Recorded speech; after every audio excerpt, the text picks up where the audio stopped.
Billionaire catches homeless boy dancing with his paralyzed daughter.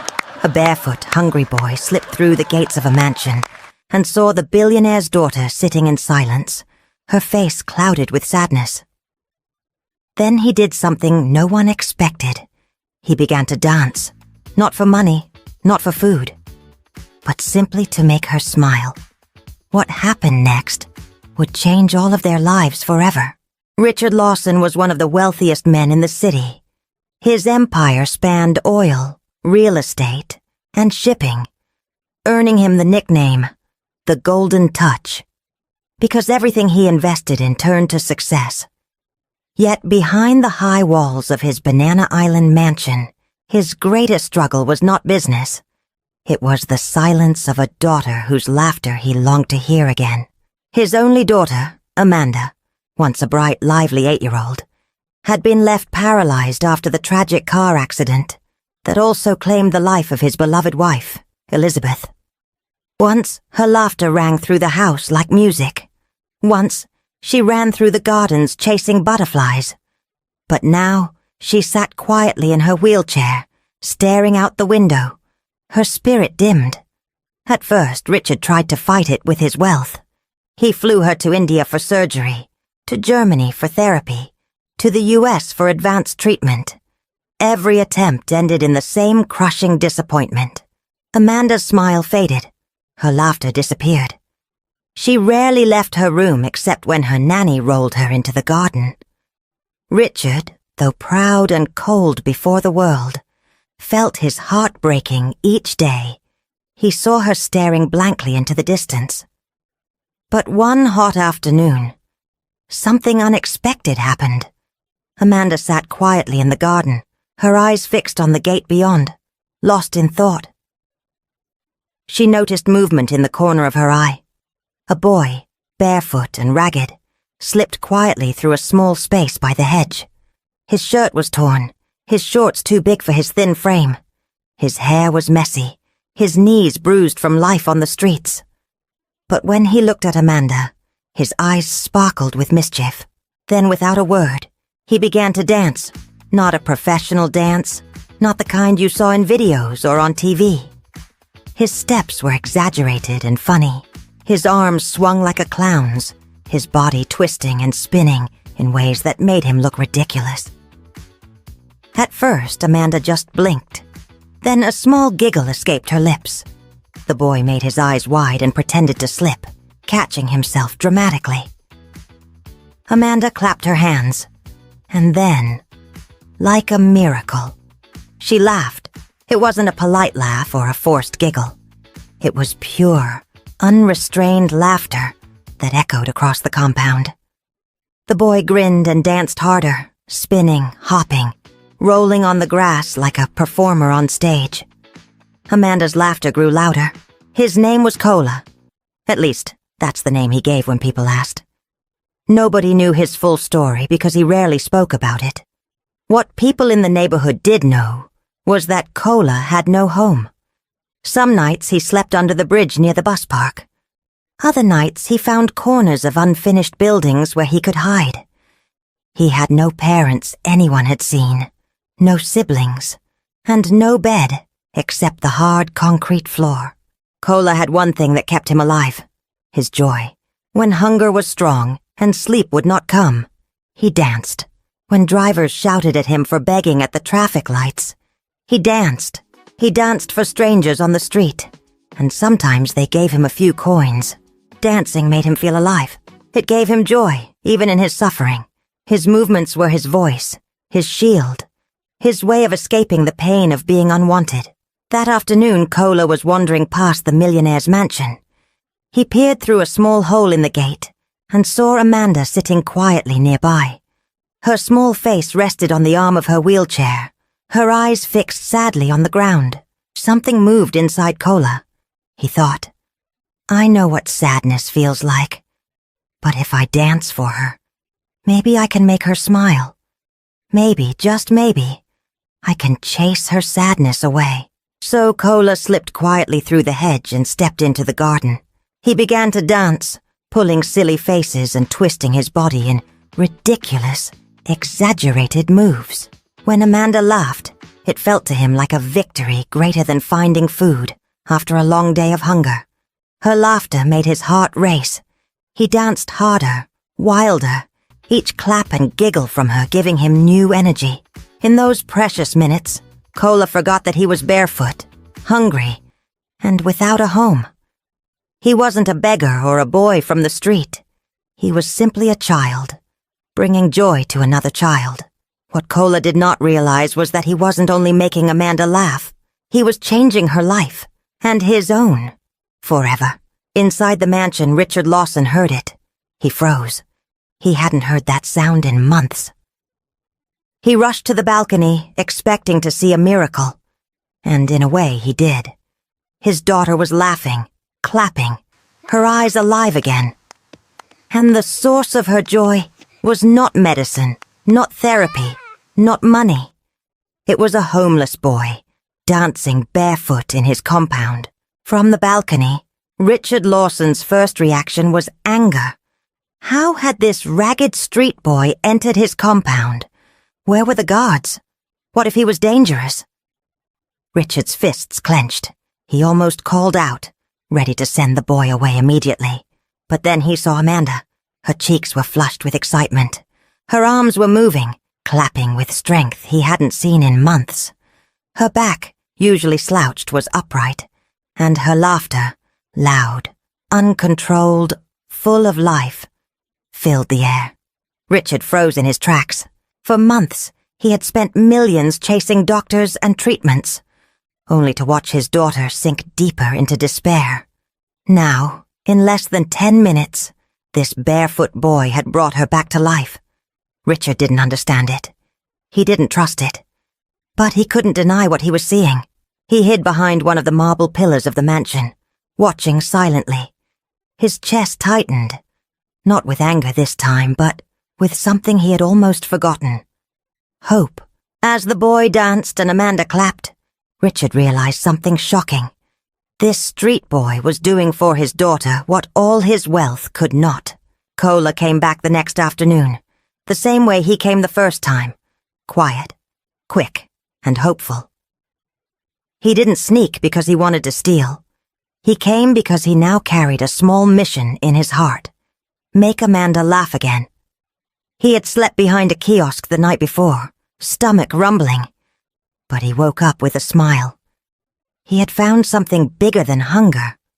Purpose. As he slipped through the hedge, he saw her waiting by the gate, eyes bright, hands already ready to clap. "Are you ready?"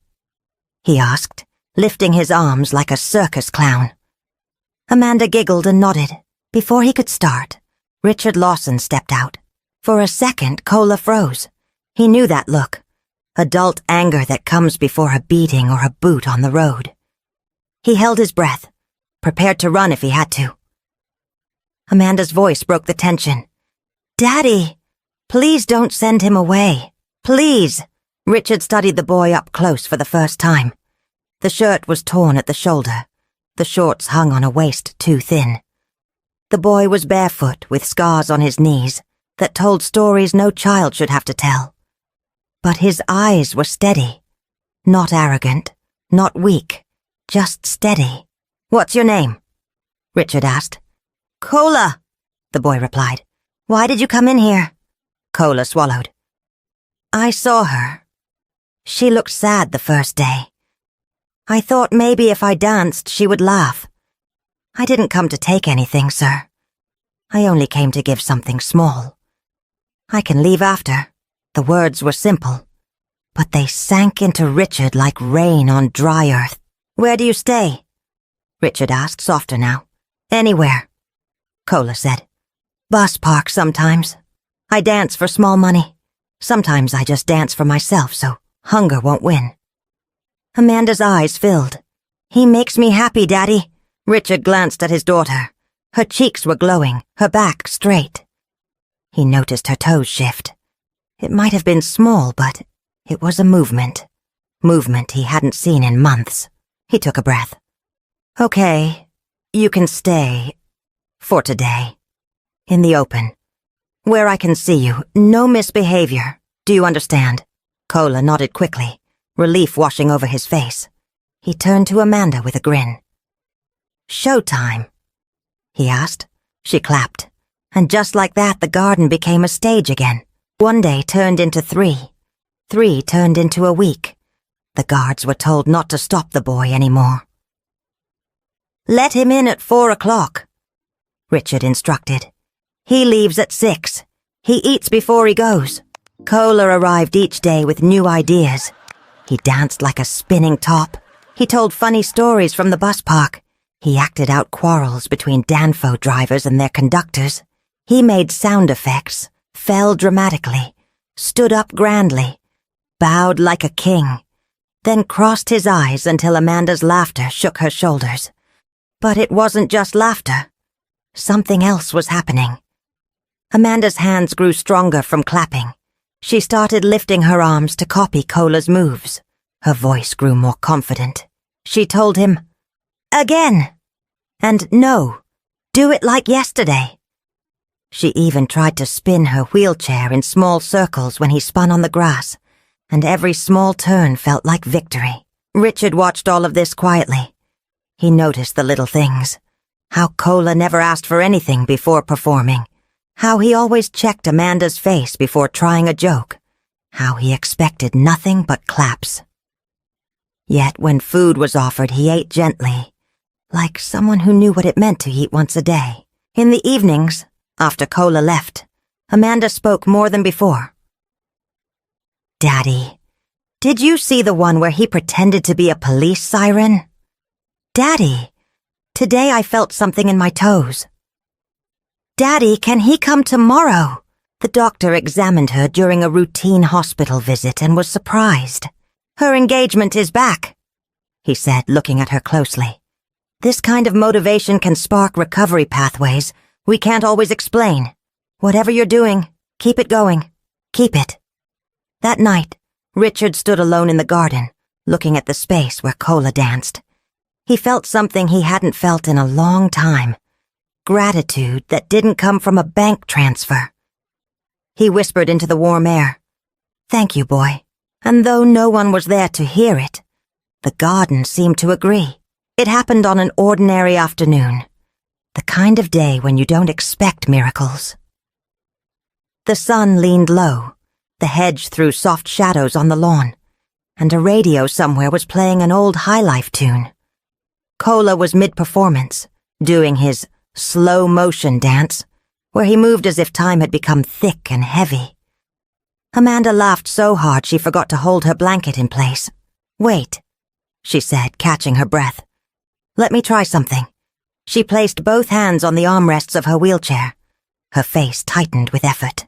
For a heartbeat, nothing happened. Then her shoulders rose, then her chest.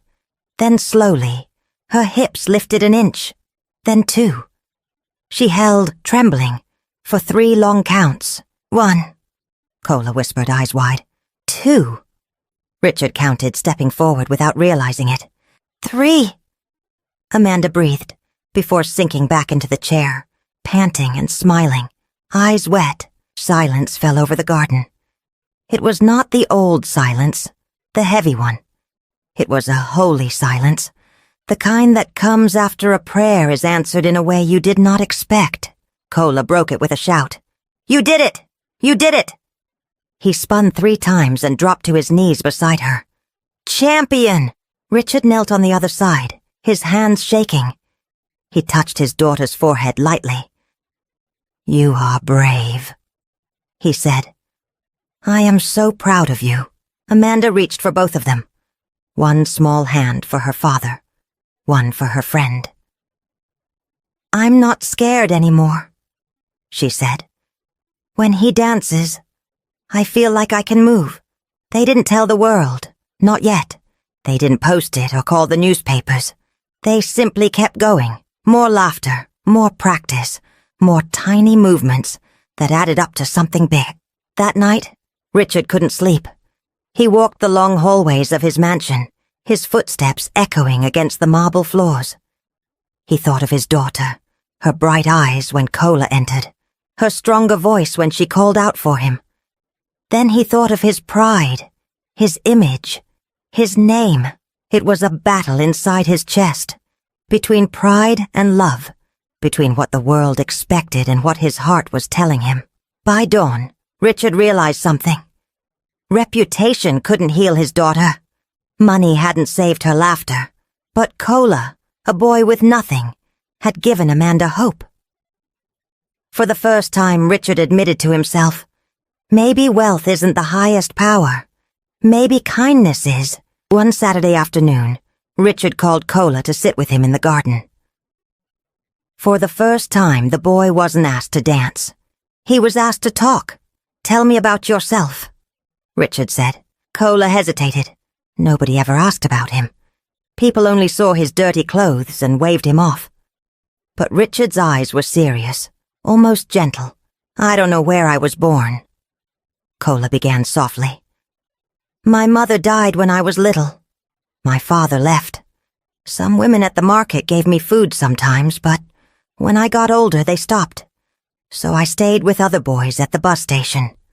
We sleep under the bridge or in shops if they're empty." Richard listened, his chest tightening. "Why do you dance?" he asked. Cola smiled faintly. "When you're hungry, your body feels heavy. If you just sit, the hunger wins. But if you move, if you dance, it feels lighter. People laugh. Sometimes they give me coins, sometimes they don't. But at least I don't feel invisible." Richard nodded slowly. He had attended the best schools, eaten the finest meals, and traveled the world. Yet sitting in front of him was a boy who had learned life's deepest truth without any teacher. Joy is strength. "From today," Richard said firmly, "you are not invisible anymore. You are part of this house." Cola blinked, unsure if he had heard correctly. But when Amanda wheeled herself closer and grabbed his hand, smiling wide, he realized he was no longer just a boy of the streets. He was becoming family. The true turning point came one afternoon that began like any other. The sun was warm, the flowers in the garden swayed gently, and Cola was doing his playful, robot dance, while Amanda clapped. "I want to try standing!" she shouted suddenly, surprising even herself. Cola stopped mid-move. "What?" "I mean it," she insisted, her voice strong. Richard, sitting nearby, tensed. He didn't want her to strain, but he also knew he couldn't hold her back. Amanda placed her hands on her wheelchair handles. Her arms shook, but she didn't stop. She pushed hard, her face scrunching in effort. Slowly, painfully, she rose. One knee trembled, then the other straightened slightly. She wasn't standing tall, but she was up, her feet pressing against the ground, her body upright for the first time since the accident. Richard's heart slammed in his chest. The guards at the gate froze. Even the housemaids gasped from a distance. Cola shouted with joy, spinning in circles before dropping to his knees. "You did it! You're standing, Amanda! You're standing!" Amanda held herself there for 3 seconds, her little body trembling like a leaf in the wind. Then she fell back gently into the chair. Instead of crying, she laughed. "I stood. Did you see me? Daddy, I stood." Richard knelt beside her, tears blurring his vision. He touched her trembling hands. "I saw, sweetheart, and I have never been prouder." That day the mansion was no longer silent. It roared with laughter, claps, and cheers. The turning point had come. And Richard knew it. His daughter's healing had begun. And it all started with a boy who once had nothing but a dance. That night, long after Amanda had fallen asleep, Richard sat in the quiet of his study. The papers on his desk were untouched. His phone buzzed with messages, but he ignored them. His mind was on one thing, Cola. For weeks the boy had brought life back to his daughter. She laughed again. She moved again. She lived again. And tonight, she had stood. Even if only for a few seconds, it was a miracle. Richard knew it was not luck. It was Cola. That night, Richard found Cola sitting quietly on the back steps, his arms wrapped around his knees, staring into the darkness as though unsure if he truly belonged there. Richard lowered himself beside him. "You shouldn't be out here alone," Richard said gently. Cola gave a small shrug. "I'm used to it, sir. Not anymore," Richard replied, his voice steady, carrying the weight of a promise. "This is your home now. You're part of this family. You'll eat 3 meals a day. You'll go to school. And you'll never again have to wonder where to lay your head." Cola's eyes widened, his voice trembling as he whispered, "Thank you, sir." Richard turned to face him fully, his own eyes glistening. "Listen to me, Cola. I know what you've given my daughter. You gave her something no money, no doctor, no medicine could provide. Hope. And anyone who gives hope is not just worth knowing. They are worth loving." For the first time in his life, Cola felt truly seen. His throat tightened and tears slipped down his cheeks. That night, he lay on a soft bed, safe under a roof, in a place he could finally call home. The cold concrete nights of the past were over. It didn't take long for the story to sweep across the city. A powerful millionaire had opened his doors to a boy from the streets. To some, it was an act of reckless sentiment. To others, it was the mark of true courage. The newspapers blazed with headlines. "Millionaire Lawson adopts street child. City divided between outrage and admiration." Some of Richard's business partners pulled him aside. "Richard, this will damage your reputation. A street boy in your mansion. What if he steals? What if he disgraces you? Think of your image." But Richard had changed. He no longer cared for shallow appearances. "My image?" he said calmly. "My daughter is standing again. My daughter is smiling again. That is the only image I care about." Amanda herself told anyone who questioned her. "Cola is my friend. He makes me strong. If you don't like him, you don't love me." The voices of doubt grew quieter, because while some mocked, many others admired. Neighbors whispered differently now. Imagine a boy from the street is helping Amanda walk again. Maybe kindness is richer than money, and in the middle of it all, Cola remained humble. He didn't care about newspapers or gossip. Every day he just danced. Every day he laughed with Amanda. Every day he gave his gift. The mansion that once echoed with silence was now filled with life. Mornings started with Amanda calling out for Cola. Afternoons were filled with laughter as he performed his silly routines. Evenings ended with shared meals, where Amanda teased her father for smiling more often than before. Slowly, Amanda's therapy improved. With Cola cheering beside her, she walked small steps, then longer ones. She still used her wheelchair at times, but fear no longer controlled her. She was living again. Richard, too, transformed. He was no longer just a millionaire chasing business deals. He was a father rediscovering joy. And with Cola, he found himself acting like a father again, guiding, teaching, protecting. One day Amanda looked at Cola and whispered, "Now I'm not alone anymore. I have a brother." Richard laughed, but inside his heart swelled with pride. For the first time in years, his house was no longer just a mansion. It was a home. One evening, as the sun painted the city sky in gold and crimson, Richard stood in the garden watching Amanda take careful steps, with Cola holding her hand. The sound of her laughter, mixed with Cola's playful shouts, filled the air. In that moment, Richard understood something he had never truly known. Money was useful, yes, but true wealth was not in bank accounts or business deals. True wealth was in the laughter of his daughter, in the courage of a boy who refused to be broken by the streets, in the love that bound them all together. He whispered to himself, "I thought I had everything, but I had nothing until I met this boy." From that day, Richard Lawson became known not just as a wealthy man, but as a man of heart. Cola was no longer the homeless boy. He was part of the Lawson family, And Amanda's story became a beacon of hope for families everywhere. That sometimes the cure we need does not come from medicine or money, but from love, kindness, and unexpected friendship. If this story touched you, let us know in the comments, and tell us where in the world you're watching from.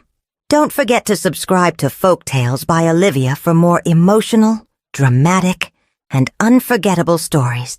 Until next time, stay kind, stay strong, and keep watching.